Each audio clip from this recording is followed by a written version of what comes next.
Inanunsyo ng Department of Agriculture o DA na kabilang na ang mga magsasaka sa maaaring bumili ng 20 pesos na kada kilo ng bigas. Pero giit ng DA, may limit ang maaari nilang bilhin kada buwan.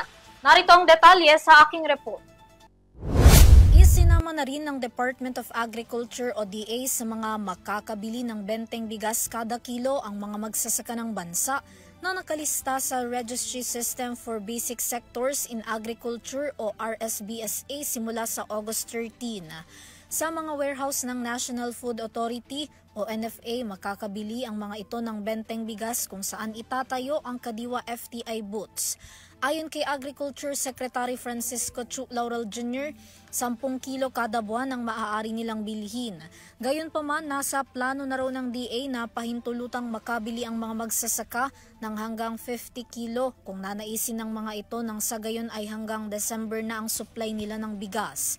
Batay sa datos ng DA, nasa 2.9 milyon na mga magsasaka ang nakarehistro sa RSBSA habang 2.8 milyon naman sa mga mangingisda na isasama rin sa programa pagkatapos maiayos ng kagawaran ang ilan pang proseso na gagawin. Kung lahat raw ng mga magsasaka ay makakabili ng 20 bigas, tinatayang nasa 520,000 o 50 kilo bags ang mababawas na stock sa mga bodega ng NFA at FTI.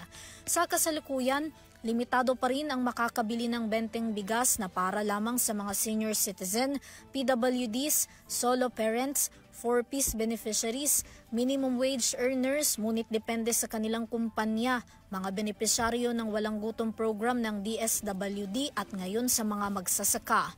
Tiyak namang maipagpapatuloy ang 20 bigas meron na hanggang 2026 matapos iulat ng DA na aprobado na ni Pangulong Ferdinand Marcos Jr.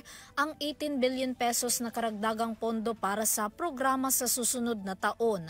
Para sa EuroTV News, Vanessa Cleofa, sumasaludo sa bawat Pilipino.